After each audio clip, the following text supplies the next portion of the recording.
Leo tarehe 7 ya mwezi wa 11 2025 tumekutana na wadau wa mafuta katika mkoa wetu wa Dar es Salaam ambao wanauza mafuta kwa mfumo wa makampuni ya uagizaji na makampuni kuwa wamiliki wa vituo, lakini makampuni kuwa waagizaji na makampuni kupangisha vituo, lakini dila kuwa mwenye kituo na dila kuwa mwendeshaji wa biashara.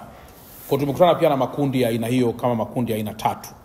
Kikubwa ambacho tumezungumzia ni kuhusiana na masuala ya usalama kwa ujumla wa sekta ya mafuta ama biashara hiyo kwa ujumla, kutoka mkoa wetu wa Dar es Salaam kwenda mikoa mingine, lakini ndani pia mkoa wetu wa Dar es Salaam.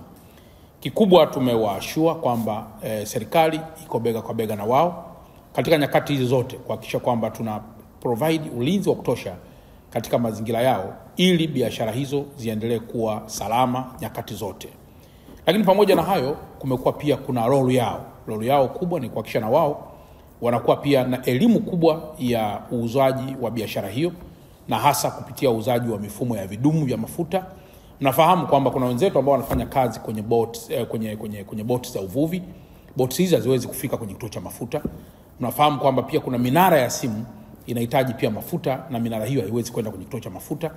Sasa kuna utaratibu maalum ambao wenzetu wa EWURA wanausisitiza kuhakikisha kwamba mfumo wa uuzaji wa mafuta huo unakuwa katika hali ambayo iko salama. Pamoja na haya ni kwamba baadhi ya vituo ambavyo vimechomwa moto na kupata madhara ni vile ambavyo vilikuwa vikihusishwa pia na baadhi ya wanasiasa hapa nchini. Na pengine nitoe rai kwa vijana wote kwamba jambo hili si jema hata kidogo, na nisisitize kwamba mkoa wetu wa Dar es Salaam, kama ambavyo nimekuwa nikisema tangu awali, mkoa huu ni mkoa muhimu sana. Kamwe tusije tukajiangalia sisi wenyewe. Tambueni kwamba sisi tunahudumia nchi zisizo na bandari na ambazo hazikutamani kuwa hivyo zilivyo. Yaani ni kama hapa Dar es Salaam kule Kigamboni anapotaka kuja upande wa pili ana option mbili. Moja, anapaswa kupanda boti. Hajatamani yeye kupanda boti. Ni kwa sababu ya namna Kigamboni jinsi ilivyo. Kwa jambo la kwanza tufahamu sisi wa Dar es Salaam, Dar es Salaam inahudumia wenzetu wa nchi zingine. Lakini namba mbili, tufahamu kwamba tunapozidi kupaharibu Dar es Salaam ndio pamebeba miundombinu mikubwa yenye nafasi kubwa sana, yenye mchango mkubwa katika uchumi wa taifa letu. Kwa mfano, wakati wa production hizi ilisikika kwamba wanatamani sana wahalifu hawa wangechoma mitambo ya TANESCO. Ndugu zangu waandishi wa habari, tuna Kinyerezi 1, tuna Kinyerezi 2, tuna Ubungo 1, tuna Ubungo 2, tuna Ubungo 3 na tuna Tegeta. Hizi gas plants kwa pamoja zinafanya production ya megawatt 952. Na production ya megawatt 952, mtakumbuka kwamba sisi pia Dar es Salaam ndio center kubwa ya upelekaji wa umeme Zanzibar. Maana ni kwamba tukibaki giza tumeisababishia Zanzibar pia kuwa giza. Lakini kama itoshi, Dar es Salaam ndio kwenye hospitali makubwa. Lakini kama itoshi, Dar es Salaam ndio kwenye bandari ambapo mizigo itakaposhuka hapa haiwezi kwenda mikoani kama barabara ziko zimefungwa. Kwa hiyo kabla hatujafanya jambo lolote ambalo ni uhasama kati yangu Chalamila au na mtu mwingine yoyote, lazima tutafakari kwamba kizazi kitakachoumia na machafuko yetu ni kikubwa mno kuliko hali ya kawaida. Na tujue kabisa kwamba utakapoigusa Dar es Salaam kwa namna yoyote.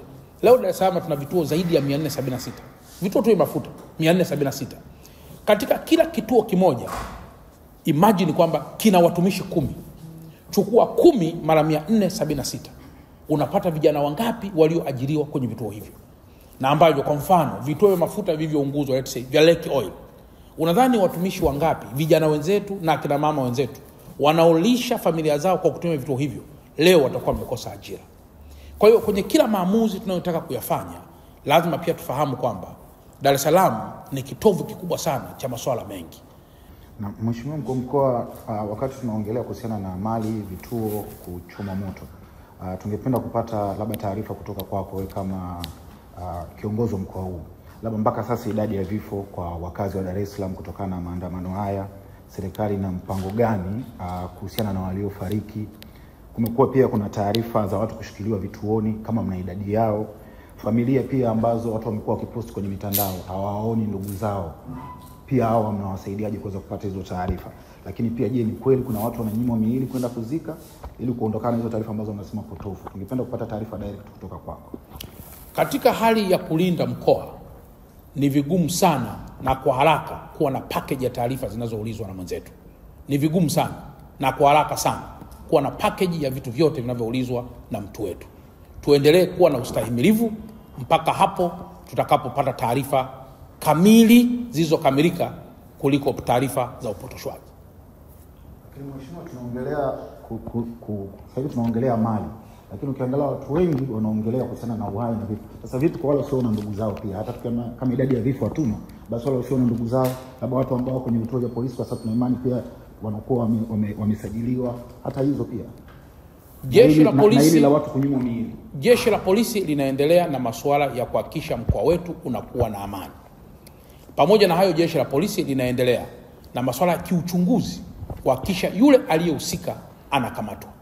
Lakini pamoja na hayo, jeshi la polisi bado pia linawashikilia watu ambao linawahoji kuhusu kushiriki kwao. Kumbukeni, wakati pia wa vurugu mechi hizo, zipo nyumba zenye kamera, vipo vituo vya mwendokasi vyenye kamera, yapo maduka yenye kamera ambayo pia jeshi la polisi linaendelea kufanyia kazi ili kuhakikisha kila mtu aliyehusika anakamatwa yeye mwenyewe in person ili aweze kupelekwa katika vyombo vya ulinzi na usalama. Kwa kama kuna mtu yoyote hamuoni ndugu yake, afike kwenye kituo cha polisi, atoe maelezo hayo na jeshi la polisi litamsaidia ili